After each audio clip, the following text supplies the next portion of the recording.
What is up, guys? uuhph here, and today I managed to snag this old pack at Walmart. This retailed for about $5 Canadian, and it's an old Diamond and Pearl Stormfront booster pack, and right here it says it also comes with 4 extra cards, and it looked really trashy, like all the sides are bent, but I thought I'd just try my luck and see what I can get from this pack, so let's open it up. It looks like it's been sitting on the shelf for a long time, and I hope the cards are not sort of bent, but we shall see. Let's get this out of the pack.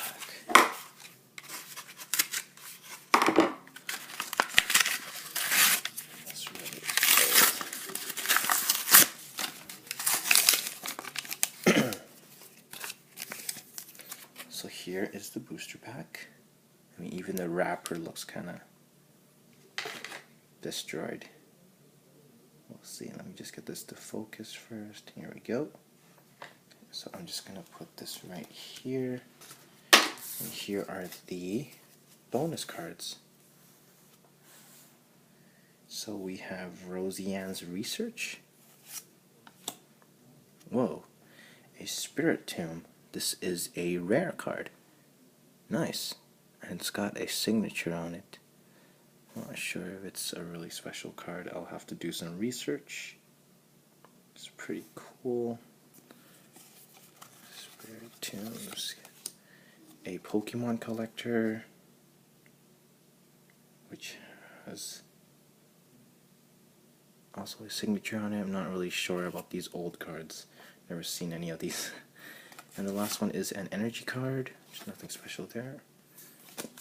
And here we are with the Stormfront booster pack. So let's check it out. These are the old packs that are really hard to rip. Oh, there we go.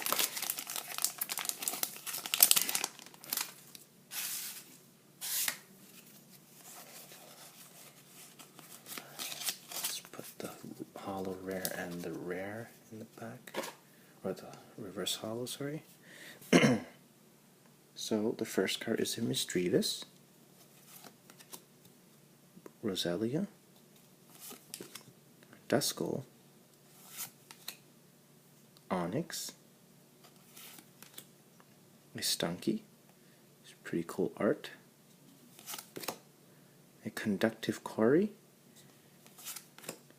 a Premier Ball, Shelgon, a Reverse Holo Cherum, which is a rare actually, pretty cool, and our rare for this pack is a Roserade.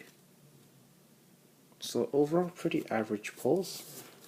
I just wanted to see what I could get from this pack, and there you have it. Thank you guys for watching. If you like my videos, please subscribe for more Pokemon card unboxings. Thank you for watching.